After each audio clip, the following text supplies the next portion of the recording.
Praise the Lord. ബൈബിളിൽ യാതൊരു വചനവൈരുദ്ധ്യങ്ങളും ഇല്ലേ എന്നുള്ള വിഷയത്തെക്കുറിച്ചുള്ള ഒരു പഠനമാണ് ഇപ്പോൾ ചെയ്യാൻ പോകുന്നത്. അതിനുവേണ്ടി എഴുതിയുണ്ടാക്കിയിരിക്കുന്നതായിട്ടുള്ള ഒരു ഡിസ്ക്രിപ്ഷനാണ് ഈ കാണുന്നത്. അത് മുതൽ വായിക്കാം. ബൈബിൾ വചനങ്ങളെല്ലാം സ്വർഗത്തിൽ നിന്നും കെട്ടിയിറക്കി കൊടുത്തതാണെന്നും ഇതിൽ യാതൊരു വൈരുദ്ധ്യങ്ങളുമില്ല എന്നുമുള്ള പല ബൈബിൾ പണ്ഡിതന്മാരും, പ്രത്യേകിച്ച് പാശ്ചാത്യ പണ്ഡിതന്മാർ, വിശ്വസിക്കുകയും പഠിപ്പിക്കുകയും ചെയ്യുന്നുണ്ട്. എന്നാൽ ന്യായപ്രമാണത്തെയും പ്രവാചകന്മാരെയും നീക്കുവാനല്ല താൻ വന്നിരിക്കുന്നതെന്നും ന്യായപ്രമാണത്തിലെ വള്ളിയും പുള്ളിയും നീങ്ങിപ്പോവുകയില്ല എന്നുമാണ് യേശുക്രിസ്തു പറഞ്ഞത്. മത്തായി 5:17-18 വായിക്കാം. ഞാൻ ന്യായപ്രമാണത്തെയോ പ്രവാചകന്മാരെയോ നീക്കേണ്ടതിന് വന്നെന്ന് നിരൂപിക്കരുത്. നീക്കുവാനല്ല, നിവർത്തിപ്പാനത്രേ ഞാൻ വന്നത്. സത്യമായിട്ട് ഞാൻ നിങ്ങളോട് പറയുന്നു, ആകാശവും ഭൂമി ഒഴിഞ്ഞു പോകും വരെ സകലവും നിവൃത്തിയാകുവോളം ന്യായപ്രമാണത്തിൽ നിന്ന് ഒരു വള്ളിയെങ്കിലും പുള്ളിയെങ്കിലും ഒരു നാളും ഒഴിഞ്ഞു പോകുകയില്ല എന്നാണ് യേശുക്രിസ്തു പറഞ്ഞത്. ബൈബിളിൽ ന്യായപ്രമാണങ്ങളും പ്രവചനങ്ങളും കൂടാതെ മാനുഷികമായ പല അഭിപ്രായങ്ങളുമുണ്ട്. അതെല്ലാം സ്വർഗത്തിൽ നിന്നും ഇറക്കി കൊടുത്തതല്ല. അവകളിൽ പല ഓർമ്മ പെശകുകളും സ്വന്തം അഭിപ്രായ പ്രകടനങ്ങളുമുണ്ട്. ഈ യാഥാർത്ഥ്യം മനസ്സിലാക്കാതെയാണ് പല പാശ്ചാത്യ പണ്ഡിതന്മാരും അവരുടെ ശിഷ്യന്മാരായ മറ്റു പല രാജ്യങ്ങളിലുമുള്ള ആളുകളും ബൈബിൾ മൊത്തമായി സ്വർഗത്തിൽ നിന്നും കെട്ടിയിറക്കിയതാണെന്ന് പറയുന്നത്. സഭാപ്രസംഗിയിൽ സലമോൻ തന്നെ മനുഷ്യരുടെയും മൃഗങ്ങളുടെയും ആത്മാക്കൾ എവിടെ പോകുന്നു എന്ന് അറിയുന്നില്ല എന്ന് പറഞ്ഞിട്ടുണ്ട്.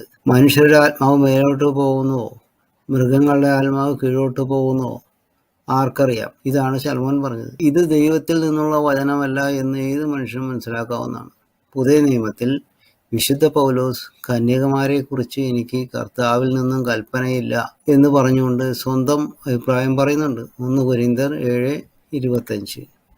കന്യകമാരെക്കുറിച്ച് എനിക്ക് കർത്താവിൻ്റെ കൽപ്പനയില്ല, എങ്കിലും വിശ്വസ്തനാകുവാൻ തക്കവണ്ണം കർത്താവിൻ്റെ കരം ലഭിച്ചതിനായി ഞാൻ അഭിപ്രായം പറയുന്നു എന്നാണ് പറയുന്നത്. പിന്നെ ഹിന്ദുവായി ജനിച്ച് പിന്നീട് മാനസാന്തരപ്പെട്ട് ക്രിസ്ത്യാനിയായി മാറി അമേരിക്കയിൽ പോയി ബൈബിളിലെ പഴയ നിയമം പഠിച്ച ഒരു സ്ത്രീ പിന്മാറ്റത്തിൽ പോകുവാൻ ഇടയായ പ്രധാന കാരണം എന്തെന്നാൽ ബൈബിൾ മുഴുവൻ ദൈവത്തിൻ്റെ വചനമാണെന്നും വൈരുദ്ധ്യങ്ങൾ ഒന്നുമില്ലെന്നുമുള്ള പാശ്ചാത്യരുടെ തെറ്റായ പഠിപ്പിക്കലാണ്.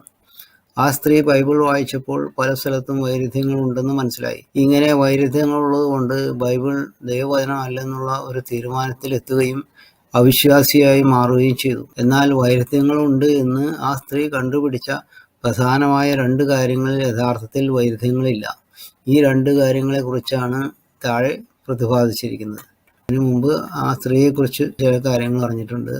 എസ്തേർ ധനരാജ് എന്നാണ് ആ സ്ത്രീയുടെ പേര്. ദൈവത്തോട് ചോദിക്കാതിരുന്നാണ് ആ സ്ത്രീക്ക് പറ്റിയ തെറ്റിന് കാരണം. അവിടെ ഉണ്ടായിരുന്ന യൂറോപ്യൻസിനോടാണ് ആ സ്ത്രീ ഇതെന്താ എങ്ങനെ എന്നൊക്കെ ചോദിച്ചത്. പക്ഷെ അവർക്ക് അതിന് ഉത്തരം പറയാൻ സാധിച്ചില്ല, കാരണം അവർക്ക് ദൈവിക ജ്ഞാനമില്ല. പിന്നെ ബാക്കി വായിക്കാം. അവൾ അസാധാരണ ബുദ്ധിയുള്ളവളാണ് എന്നുള്ള ഒരു ചിന്തയാണ് അവളെ ഭരിച്ചിരുന്നത്. ലൂക്ക 24:45 തിരുവെഴുത്തുകളെ തിരിച്ചറിയേണ്ടതിന് ശിഷ്യന്മാരുടെ ബുദ്ധിയെ തുറന്ന് എന്ന് എഴുതിയിരിക്കുന്നു. ലൂക്ക 24:45 തിരുവെഴുത്തുകളെ തിരിച്ചറിയേണ്ടതിന് അവരുടെ ബുദ്ധിയെ തുറന്നു, ശിഷ്യന്മാരുടെ ബുദ്ധിയെ തുറന്നു എന്നാണ് യേശുക്രിസ്തു പറയുന്നത്. അതായത് എത്ര ബുദ്ധി ഉണ്ടായാലും ദൈവം പ്രത്യേകമായ ജ്ഞാനം കൊടുക്കാതെ ആർക്കും തിരുവചനം മനസ്സിലാവുകയില്ല എന്നാണ് യേശുക്രിസ്തു പറഞ്ഞത്. ഈ കുറവ് കൊണ്ടാണ് ഈ സ്ത്രീക്ക് പിന്മാറ്റത്തിൽ പോകുവാൻ ഇടവന്നത്. പിന്നെ ഈ എയും ബിയും ആയിട്ടുള്ള കാര്യങ്ങൾ ആ സ്ത്രീ തെറ്റാണ്, വൈരുദ്ധ്യം ഉണ്ടെന്ന് വിചാരിച്ച കാര്യങ്ങൾ യഥാർത്ഥത്തിൽ വൈരുദ്ധ്യമില്ല. അത് പറയാനാണ് ആ 2 കാര്യങ്ങൾ ഇവിടെ എടുത്തിരിക്കുന്നത്. അതിൽ ആദ്യത്തെ കാര്യം എന്താണ്? അനുഗ്രഹത്തെയും ശാപത്തെയും കുറിച്ചുള്ള വചന വൈരുദ്ധ്യം. യഥാർത്ഥത്തിൽ ഇങ്ങനെ ഒരു വൈരുദ്ധ്യം ഈ വിഷയത്തിൽ ഇല്ല. പുറപ്പാട് 20:5 പിതാക്കന്മാരുടെ അകൃത്യം അവരുടെ മക്കളുടെ മേൽ 4 തലമുറ വരെയും സന്ദർശിക്കുമെന്ന് എഴുതിയിരിക്കുന്നു. പുറപ്പാട് അധ്യായം 20 അവയെ നമസ്കരിക്കുകയോ സേവിക്കുകയോ ചെയ്യരുത്. നിന്റെ ദൈവമായ യഹോവയായ ഞാൻ തീക്ഷ്ണതയുള്ള ദൈവമാകുന്നു. എന്നെ പകയ്ക്കുന്നവരിൽ പിതാക്കന്മാരുടെ കൃത്യം 3ാമത്തെയും 4ാമത്തെയും തലമുറ വരെ മക്കളുടെ മേൽ സന്ദർശിക്കും. അവയെ നമസ്കരിക്കുക എന്ന് പറയുന്നത് വിഗ്രഹങ്ങളെ നമസ്കരിക്കുന്നതിനെ കുറിച്ചാണ് ഇവിടെ പറയുന്നത്. 3-4 തലമുറ വരെ വരുന്ന പറയുന്നുണ്ട്. പിന്നെ അടുത്ത വായിക്കാം. എന്നാൽ ഇരമ്യാവ് 31:29-30 എസെക്കിയേൽ 18:20-21 അപ്പന്മാരുടെ കുറ്റത്തിന് മക്കളും മക്കളുടെ കുറ്റത്തിന് അപ്പന്മാരും ശിക്ഷിക്കപ്പെടുകയില്ല എന്ന് എഴുതിയിരിക്കുന്നു. ഇരമ്യ 31 അപ്പന്മാർ പച്ചമുന്തിരിങ്ങ തിന്ന് മക്കളുടെ പല്ല് പൊളിച്ചു എന്നും അവർ അന്നാൾ ഇനി പറയുകയില്ല. ഓരോരുത്തരും താന്താന്റെ അകൃത്യം നിമിത്തം അത്രേ മരിക്കുന്നത്. പച്ചമുന്തിരിങ്ങ തിന്നുന്നവന്റെ പല്ല് പൊളിക്കുകയുള്ളൂ. എസെക്കിയേൽ 18:20-21 പാപം ചെയ്യുന്ന ദേഹി മരിക്കും. മകൻ അപ്പൻ്റെ അകൃത്യം വഹിക്കേണ്ട, അപ്പൻ മകൻ്റെ അകൃത്യവും വഹിക്കേണ്ട. നീതിമാന്റെ നീതി അവൻ്റെ മേലും ദുഷ്ടത അവൻ്റെ മേലും ഇരിക്കും. എന്നാൽ ദുഷ്ടൻ താൻ ചെയ്ത സകല പാപങ്ങളെയും വിട്ടുതിരിഞ്ഞ് എൻ്റെ ചട്ടങ്ങളെയൊക്കെയും പ്രമാണിച്ച് നീതിന്യായം പ്രവർത്തിച്ചുവെങ്കിൽ അവൻ മരിക്കാതെ ജീവിച്ചിരിക്കും എന്നാണ് ഇവിടെ പറയുന്നത്. തലമുറയിലേക്ക് ശാപം വരുന്നില്ല എന്ന് പറയുന്നത്. ഇവിടെ പറയുന്നത് വരുന്നുണ്ടെന്ന് പറഞ്ഞു. അപ്പോൾ വചനങ്ങൾ തമ്മിൽ ഇവിടെ ഒരു വൈരുദ്ധ്യമില്ലേ എന്നൊരു ചോദ്യമുണ്ട്. എപ്പോഴാണ് മക്കളുടെ മേൽ പിതാക്കന്മാരുടെ അകൃത്യം മൂലമുള്ള ശാപം വരുന്നത്? മക്കൾ പിതാക്കന്മാരുടെ തെറ്റായ രീതി പിന്തുടരുമ്പോൾ മാത്രമാണ് ഇങ്ങനെ സംഭവിക്കുന്നത്. അങ്ങനെയാണ് ഇവിടെ പറഞ്ഞിരിക്കുന്നത്. ഓരോരുത്തൻ താൻ്റെ അകൃത്യം നിമിത്തം അത്രയും മരിക്കുന്നത് എന്നാണ് പറയുന്നത്. ഇവിടെ അത് തന്നെ പറയുന്നത്. എന്നാൽ ദുഷ്ടൻ താൻ ചെയ്ത സകല പാപങ്ങളെയും വിട്ടുതിരിഞ്ഞ് എൻ്റെ ചട്ടങ്ങളെയൊക്കെയും പ്രമാണിച്ച് നീതി ന്യായവും പ്രവർത്തിക്കുന്നെങ്കിൽ അവൻ മരിക്കാതെ ജീവിച്ചിരിക്കുന്നവരാണ്. അതായത് പിതാക്കന്മാരുടെ ആ ദുഷ്ടപ്രവൃത്തികൾ പിന്തുടരാതിരുന്നാൽ മക്കളുടെ മേലത് വരില്ല. തെറ്റായ വഴി നടക്കാതെ നീതിമാർഗം പിന്തുടർന്നാൽ പിതാക്കന്മാരുടെ അകൃത്യഭാരം മക്കൾ ചുമക്കണ്ട. പഴയ നിയമത്തിലെ കാര്യമാണ് ഇവിടെ പറയുന്നത്. ഇത് തന്നെയാണ് പുതിയ നിയമത്തിൽ യേശുക്രിസ്തുവിലൂടെയുള്ള വിശ്വാസത്താൽ ജാതികളായ നമ്മളെ പോലുള്ളവർക്ക് ലഭിക്കുന്നത്. ദൈവം നമ്മളെ നീതീകരിക്കുകയാണ് ചെയ്യുന്നത്. യേശുക്രിസ്തുവിലൂടെയുള്ള വിശ്വാസത്താൽ നാം നീതീകരിക്കപ്പെടും. അബ്രഹാമിന്റെ പിതാവായ തേര വിഗ്രഹാരാധന ചെയ്യുന്നവനായിരുന്നു. യോശുവ 24:2. അപ്പോൾ യോശുവ സർവ്വജനത്തോടും പറഞ്ഞതെന്തെന്നാൽ, ഇസ്രായേലിന്റെ ദൈവമായ യഹോവ ഇപ്രകാരം അരുളിച്ചെയ്യുന്നു, നിങ്ങളുടെ പിതാക്കന്മാരായ അബ്രഹാമിന്റെയും നാഹോരിന്റെയും പിതാവായ തേര പണ്ട് നദിക്കക്കരെ പാർത്ത് അന്യദൈവങ്ങളെ സേവിച്ചു പോന്നു. പക്ഷേ ദൈവകൃപയാൽ അബ്രഹാം നീതി പ്രവർത്തിച്ചപ്പോൾ അനുഗ്രഹിക്കപ്പെട്ടവനായി തീർന്നു എന്ന് വചനത്തിൽ എഴുതിയിരിക്കുന്നു. ഉൽപ്പത്തി പുസ്തകത്തിൽ എഴുതിയിട്ട് അത് വചനം ഞാൻ ഇവിടെ എഴുതിയിട്ടില്ല.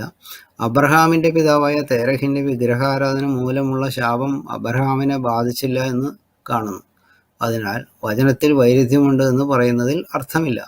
അപ്പോൾ ഈ പോയിന്റ് അത്രയും പറഞ്ഞത് ശരിയല്ല എന്നുള്ളത് മനസ്സിലായില്ലേ? അനുഗ്രഹവും ശാപവും സംബന്ധിച്ചുള്ള വീഡിയോയിലും നമ്പർ 30, അത് യൂട്യൂബിലെയാണ്, ഫേസ്ബുക്കിലെ ഫയലുകളിലും മലയാളം 37, ഇംഗ്ലീഷ് 38 കൂടുതൽ കാര്യങ്ങൾ വിശദീകരിച്ചിട്ടുണ്ട്. പിന്നെ അടുത്തത്, പ്രവൃത്തിയാൽ മനുഷ്യൻ നീതീകരിക്കപ്പെടുകയില്ല അല്ലെങ്കിൽ നീതീകരിക്കപ്പെടും എന്ന് ബൈബിൾ പറയുന്നതിലെ വൈരുദ്ധ്യം. ഇതാണ് ആ സ്ത്രീ രണ്ടാമത് പറഞ്ഞ ഒരു വൈരുദ്ധ്യം എന്ന് പറയുന്നത്. അതും ഈ പറഞ്ഞ പോലെ വചനപ്രകാരം അതിൽ വൈരുദ്ധ്യം ഒന്നും തന്നെ ഇല്ല. അത് പറയാൻ വേണ്ടിയിട്ടാണ് ഇത് ഇത്രയും എഴുതിയിരിക്കുന്നത്. ഈ ലോകത്തിലെ രീതികളിൽ മല കയറുന്നതോ സ്വയം പീഡിപ്പിക്കുന്നതോ വിഗ്രഹത്തെ ആരാധിക്കുന്നതോ ബ്രാക്കറ്റിൽ വിഗ്രഹത്തിന് മുമ്പ് തിരി കത്തിക്കുകയോ വണങ്ങുകയോ കാഴ്ച സമർപ്പിക്കുകയോ മുതലായ ആണ് ഇവിടെ ഉദ്ദേശിക്കുന്നത്. ഇവ കൊണ്ട് അവർക്ക് യാതൊരു തരത്തിലുള്ള നീതീകരണവും ദൈവത്തിൽ നിന്ന് ലഭിക്കുകയില്ല. ദൈവത്താൽ നീതീകരിക്കപ്പെടാത്തവർ നല്ല പ്രവൃത്തികൾ ചെയ്താലും പരലോക പ്രാപ്തിക്ക് അത് നീതിയായി ദൈവം കണക്കാക്കുകയില്ല. എന്നാൽ നല്ല പ്രവൃത്തികൾ ചെയ്താൽ ഈ ലോകത്തിൽ അതിനുള്ള പ്രതിഫലം നീതിമാനായ ദൈവം ജാതി മതഭേദമന്യേ മനുഷ്യർക്ക് കൊടുക്കും. ഏത് വിശ്വാസവും യാക്കോബിന്റെ ലേഖനത്തിൽ യാക്കോബ് 2:17-21 പറയുന്നത് പോലെ പ്രവൃത്തിയോടുകൂടെ തന്നെയാണ്. അബ്രഹാമിന്റെ വിശ്വാസ ശോധന തന്നെയാണ് യാക്കോബിയുടെ ഉദാഹരണമായി പറഞ്ഞിരിക്കുന്നത്. യാക്കോബ് 2:17-21. അങ്ങനെ വിശ്വാസവും പ്രവൃത്തികളില്ലാത്തതായാൽ സ്വതവേ നിർജീവമാകുന്നു. നമ്മുടെ പിതാവായ അബ്രഹാം തന്റെ മകനായ ഇസ്ഹാക്കിനെ യാഗപീഠത്തിന്മേൽ അർപ്പിച്ചിട്ട് പ്രവൃത്തിയാലല്ലയോ നീതീകരിക്കപ്പെട്ടത്. പക്ഷെ പറയുന്നതെന്നാ വിശ്വാസത്താൽ നീതീകരിക്കപ്പെടുന്ന. പക്ഷെ അതിന്റെ ഒരു പ്രവൃത്തി അവിടെ ഉണ്ടായില്ലേ? ദൈവം പറഞ്ഞ കാര്യം അനുസരിച്ചില്ലേ? ഇത് തന്നെയാണ് പുതിയ നിയമത്തിലും വരുന്നത്. മറ്റൊരു ഉദാഹരണമായി, രക്ഷിക്കപ്പെടുന്ന ഏതൊരു വ്യക്തിക്കും ദൈവകൽപ്പനയായ സ്നാനം പൂർത്തിയാകാതെ രക്ഷാപൂർത്തീകരണം സംഭവിക്കുകയില്ല. സ്നാനം ഇവിടെ ഒരു പ്രവൃത്തിയാണ്. വെറുതെ രക്ഷിക്കപ്പെട്ടിട്ട് കാര്യമില്ല, സ്നാനം കൂടി പൂർത്തിയായാലേ യഥാർത്ഥ നീതീകരണം സംഭവിക്കുകയുള്ളൂ. ഇത്രയും പറഞ്ഞുകൊണ്ട് നിർത്തുകയാണ്.